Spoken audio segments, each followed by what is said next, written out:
Nossa intenção com esse documentário não é invalidar nenhuma expressão de fé ou movimento religioso. Reconhecemos o quanto a Igreja Casa pode alcançar pessoas e transformar vidas. Por isso, nosso propósito é incentivar o pensamento crítico em qualquer esfera. That's not gonna be a good night. That's not gonna be a good night. That's not gonna be a good night. I gotta feel it. Ha, ha, ha, ha. That's not gonna be a good night. That's not gonna be a good night. That's not... Só aqueles que são livres, vai, vai. I gotta feel it. That's not gonna be a good night. That's not gonna be a... Prepara pra ser cancelado!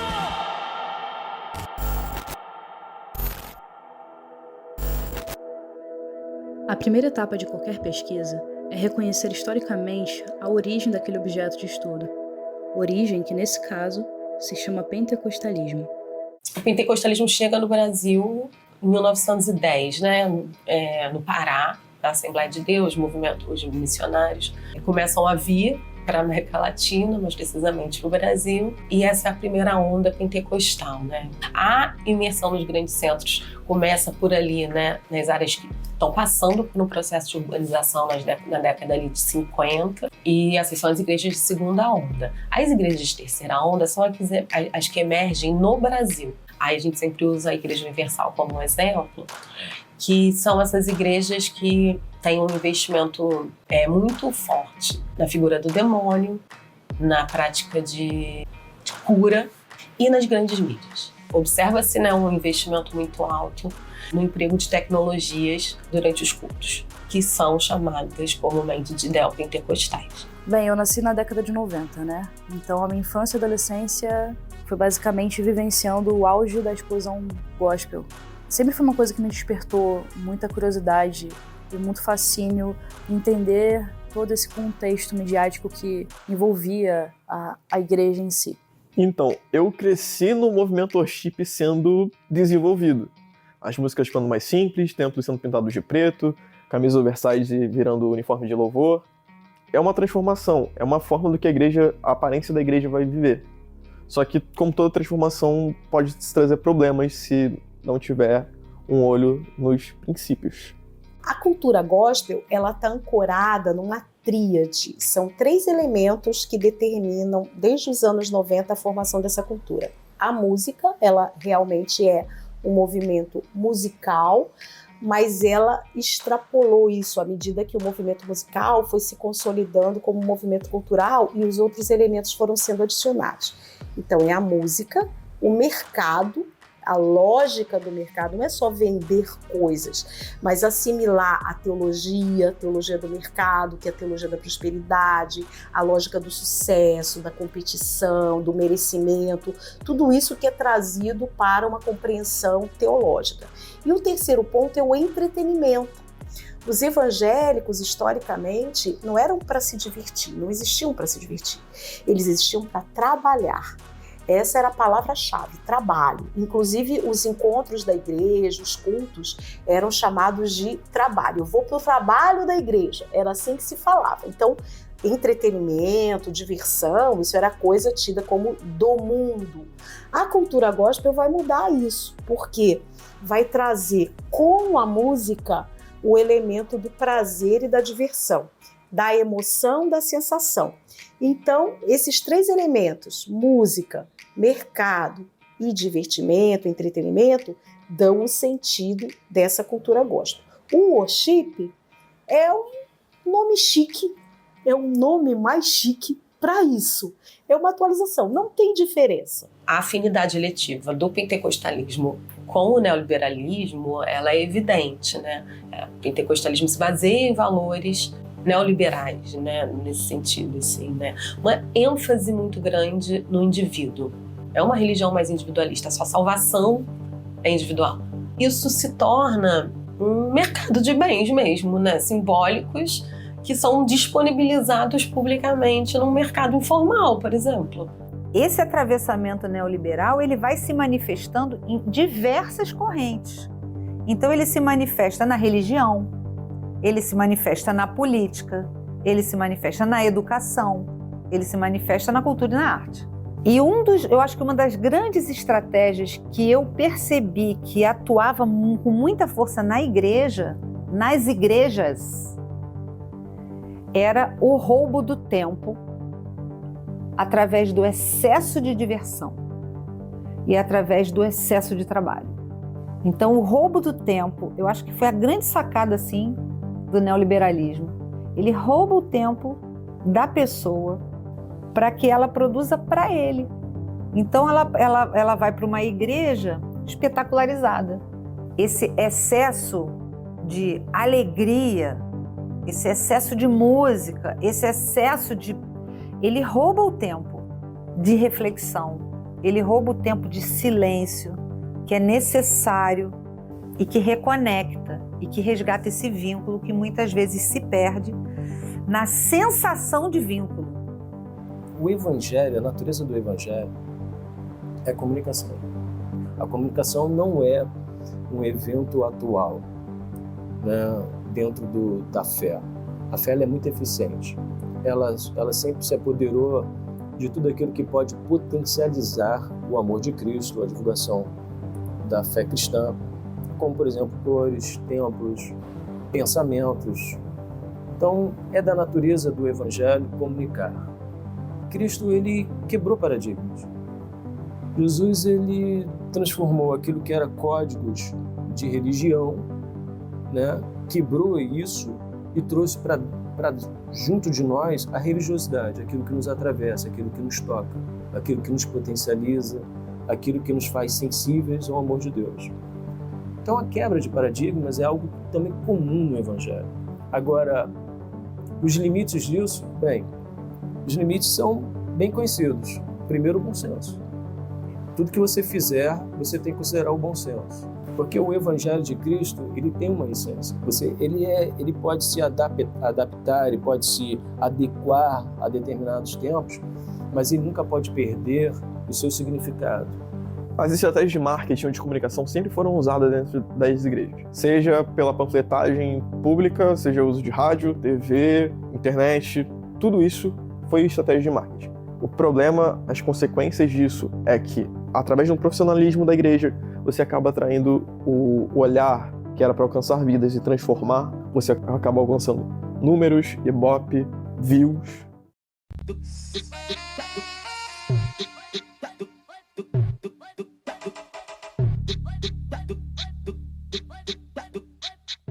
Eu acho que a questão do discurso na igreja evangélica é muito forte porque é algo muito familiar. A pessoa vai crescendo ali naquele ambiente, já aprendendo a falar com aquelas pessoas.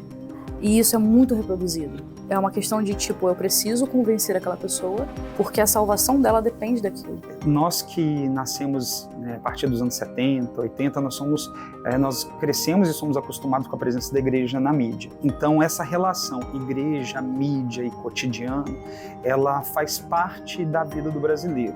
Então, a gente tem uma matriz estadunidense no evangelismo brasileiro, né, que ele chega aqui no Brasil, as igrejas neopentecostais, sobretudo a Assembleia de Deus, de uma influência norte-americana, depois a igreja quadrangular. Então, a gente tem essa primeira leva e esse primeiro grande movimento de um evangelismo de uma marca estadunidense. Então, quando eles trazem o evangelho, eles não trazem simplesmente a palavra de Deus, eles trazem também um modus operandi, eles trazem toda uma cultura. Só que vindo dentro de um processo em que a sociedade agora já era mediatizada, então elas não trazem simplesmente a cultura estadunidense, mas também a cultura midiática, sobretudo estadunidense, porque é lá onde que grande parte dos meios de comunicação se desenvolveram e grandes técnicas de comunicação e persuasão. Fiquei muito impressionado com a retórica deles, que é uma retórica assim, extremamente agressiva, do ponto de vista da comunicação, do ponto de vista de marketing mesmo, assim, me pareceu bastante agressiva e muito incisiva.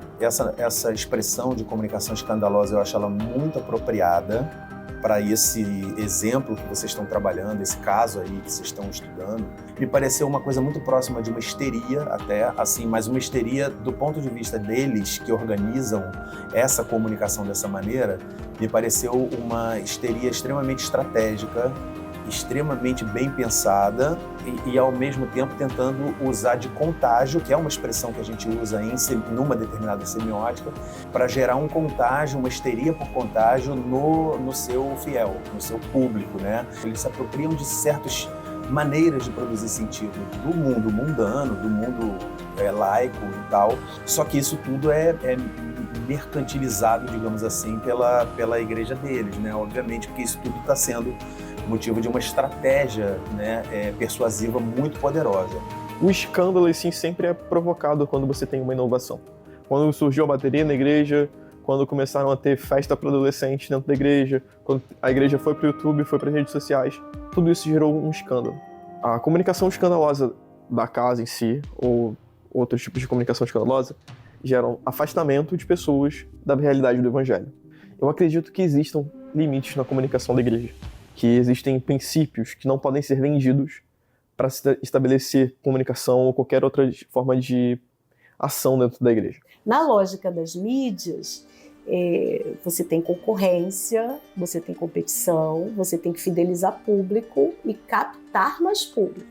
Me parece que alguns líderes das igrejas menores estão observando essa tendência e fazendo uso da polêmica para entrar na concorrência e ganhar visibilidade midiática, porque nós sabemos que visibilidade midiática não se conquista só com afirmações positivas. Muita gente usa a estratégia do negativo, do polêmico, para ocupar espaço de mídia, para ter o nome ressaltado.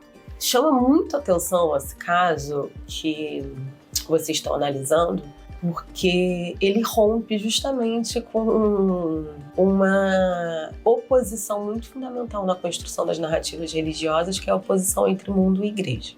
Então, quando você está na igreja, você está protegido dos perigos do mundo. A narrativa que se constrói a partir de muitas igrejas é essa, né? De criminalização da cultura. Só tem um tipo de cultura que pode ser acessada como moralmente viável, e não é a cultura do mundo. Quando a Igreja Casa pega elementos mundanos e usa na sua estratégia de comunicação, ela rompe, e não é sem críticas, né? Nosso tema vai ser Open Bar. É isso mesmo, Open Bar o culto. Chame o maior número de pessoas possível e venha estar conosco. Você vai se surpreender. A Igreja Casa, ela tem um aspecto muito interessante. Ela vem dessa nova roupagem de igreja que não quer parecer com igreja. Então, o que as igrejas agora começaram a fazer? Bem, existe um meio mundano que é mau. Preciso separar isso. Então, só que existem necessidades que são antropológicas. O jovem quer dançar, o jovem quer se alegrar. Então, o que vamos fazer? Vamos criar um espaço em que o jovem possa experimentar essas coisas que são próprias da juventude, mas com conteúdos cristãos. O grande problema é que a forma comunica tanto quanto o conteúdo. Então, na hora que você traz toda uma estética de um baile funk ou de uma balada e coloca dentro da igreja, não é simplesmente a igreja que está, não é simplesmente a palavra de Deus ali que está entrando no modo operandi, está entrando no modo cultural. E as igrejas como a Casa, elas fazem isso, elas pressupõem que elas estão criando um espaço puramente sagrado, com uma aparência de profano, mas elas não notam que, na verdade, talvez elas já não estejam mais comunicando tanto o evangelho, quanto, na verdade, elas estão comunicando um elemento cultural. O processo de mediatização, ele tem, por isso é um processo, ele vai cooptar, ele vai ressignificar, ele vai naturalizar, e aí ele incorpora no cotidiano. Ela racionalmente, ela vai trabalhar para a igreja. Ela racionalmente, ela vai doar tanto para a igreja. Ela racionalmente vai... Porque isso está operando na razão da pessoa. Ela foi cooptada e isso já se naturalizou nela. É um processo de sociabilização de histórias que acaba favorecendo um quadro político maior que é totalmente pautado pelas demandas neoliberais. E aí isso cruza também a religião. E eu não gosto, assim, uma coisa que me deixa um pouco irritada, é quando fala assim, os evangélicos, e coloca todo mundo no mesmo saco. Como se todos se representassem os absurdos que determinadas figuras que se colocam como representantes são. Eu entendo racionalmente que essas igrejas, elas não têm só o discurso, elas também têm uma ação prática extremamente de assistência mesmo, de assistencialismo aos seus fiéis, assim. E eu acho que isso também é muito forte porque envolve também. Eu, racionalmente e ceticamente, eu entendo que mesmo isso é uma forma de propaganda da própria religião. Mas eu entendo que isso de fato faz diferença. Existe uma coisa que é o espaço sagrado. Esse espaço sagrado é um lugar de respeito. E existe o tempo sagrado. E a qualidade dessas duas coisas na sua vida, elas devem ser protegidas, devem ser preservadas. A igreja existe para esse fim. Tem pessoas que falam de mediatização como o uso das mídias. O uso que os grupos em geral, e especificamente religiosos, fazem das mídias. A mediatização não é isso. A mediatização é a assimilação de uma cultura midiática, de um modo de ser que envolve as mídias para a construção de práticas, de ações e de visões de mundo a partir dessa cultura midiática. A Igreja Casa é apenas uma entre muitas igrejas que são esse produto desse fenômeno. E os grupos religiosos assimilaram e passaram a operar dentro dessa lógica, inclusive com teologias próprias. A teologia da prosperidade, por exemplo, é uma teologia muito própria dessa lógica capitalista, do merecimento, da competição, do sucesso. E a lógica não é tanto a religião. É interessante isso, porque a religião, ela não é protagonista desse processo. A religião, ela está em segundo plano. O que faz todo sentido e o que determina as ações desses grupos são a cultura que está ali estabelecida. A Igreja Casa bebe das fontes da comunicação e da mediatização em suas estratégias de marketing, se assemelhando a uma empresa. Podemos ver isso no uso do que chamamos de ciberpublicidade. Me parece que essa religião ela é muito bem adaptada para a lógica das redes sociais e o que a gente chamou de ciberpublicidade, ela é baseada em 3 pilares, que é a relevância, a interatividade e a experiência. Se você parte para entender que uma lógica da publicidade utilizando essas novas mídias precisa de relevância, interatividade e experiência, me parece que essa religião sabe explorar esses 3 pés do tripé da ciberpublicidade, né? Relevância no sentido de que, obviamente, eles estão tratando de conteúdos que são relevantes para aqueles fiéis. Interatividade, porque, obviamente, os fiéis estão sendo chamados a interagir com os eventos da igreja, né? Então, essa interação ela é muito ativa. Ela também trabalha com a experiência no sentido de da marca fornecer para os consumidores nessa relevância e interatividade não só uma experiência da própria marca, ou uma experiência dos consumidores com a marca, mas também uma experiência de vida, alguma coisa extremamente afetiva que marca a vida, a história dessa pessoa. Eles estão bem antenados com a mediatização da cultura e a estetização do mundo. Claro que não dá para falar de religião sem emoção e sem sensação. Religião é mística, religião tem a ver com a existência, a fé é emoção. Ocorre que nesses grupos, nessas propostas, é emoção e sensação que rege, que determina a própria compreensão teológica. O que diferencia uma experiência autêntica do espírito de uma experiência que é simples e puramente emocional? Se eu colocar um acorde de sol no teclado, durante uma música do Espírito Santo, eu vou sentir um arrepio. Esse arrepio ele é movido de fato porque eu estou fazendo uma experiência de Deus ou simplesmente porque eu estou fazendo uma experiência que é puramente antropológica, uma experiência do som. Então nós estamos num limite que hoje qualquer experiência de arrepio, qualquer experiência emocional, é como se ela validasse a experiência como sendo uma experiência espiritual e autêntica. A musicalidade dentro da igreja é algo lindo, porque existe uma coisa muito bonita que é congregar. Você está junto de outras pessoas de diferentes lugares, diferentes mentes, diferentes culturas, e ter um bom encontro porque existe uma afinidade, existe algo que lhes atrai, né? Quem só vive uma experiência sensorial, quem só vive uma experiência congregacional, que a sua fé está fundamentada a partir da emoção, dos sentimentos dos outros ao redor, é uma fé limitada, é uma experiência limitada. Mark Dever fala o seguinte: enquanto o crescimento numérico for o primeiro indicador de saúde da igreja, a verdade será comprometida. Em vez disso, as igrejas precisam começar, novamente, a medir o sucesso não em termos de números, mas em termos de fidelidade às Escrituras. Enquanto a nossa forma de comunicação como igreja for para atrair pessoas, para sentir, a gente nunca vai atrair pessoas para viver. Eu acho que o limite da comunicação religiosa é o desrespeito à liberdade do outro. Eu acho que em muitos locais, talvez as pessoas realmente tentem combater um pouco o fundamentalismo religioso que tem sido prejudicial para a sociedade caminhar de forma mais unida. Entender o indivíduo e as pessoas como também um coletivo, não só uma visão tão individual, eu acho que pode gerar uma transformação, sim, no pensamento crítico dentro da igreja. O problema é que a maior parte dessas igrejas não estão preocupadas com o pensamento crítico. Elas estão preocupadas com o número de pessoas que elas vão conseguir alcançar e não realmente com uma transformação. A missão da igreja é uma: evangelizar. O que é evangelho? Evangelho é a boa notícia. Jesus diz: convertei-vos e crede nesta boa notícia. A boa notícia é a chegada do reino, é fazer o reino, é viver o reino. A missão da igreja, portanto, deveria ser a promoção da alegria, isso é, do bem-estar da sociedade, alegria, da justiça, de um equilíbrio de relações sociais. Então a igreja ela deveria ter um papel político e promover a paz, que no hebraico shalom é a plenitude de todos os bens. Então a missão da igreja não era simplesmente que você aceitasse Jesus para simplesmente te trazer uma sensação de bem-estar.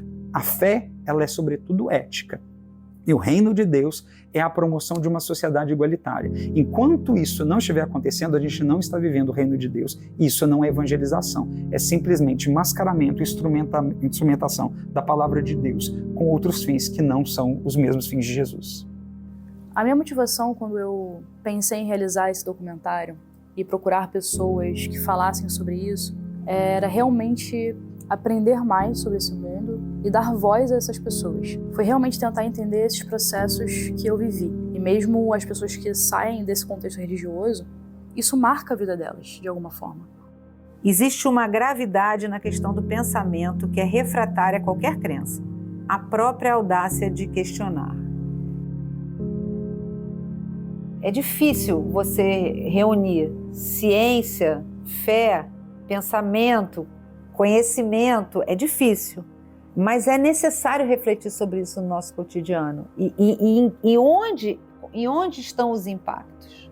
Então, assim, eu acho que esse trabalho é de fundamental importância que vocês estão fazendo para trazer essas questões à tona e, de fato, para que a gente não se cobre tanto, mas que pense muito.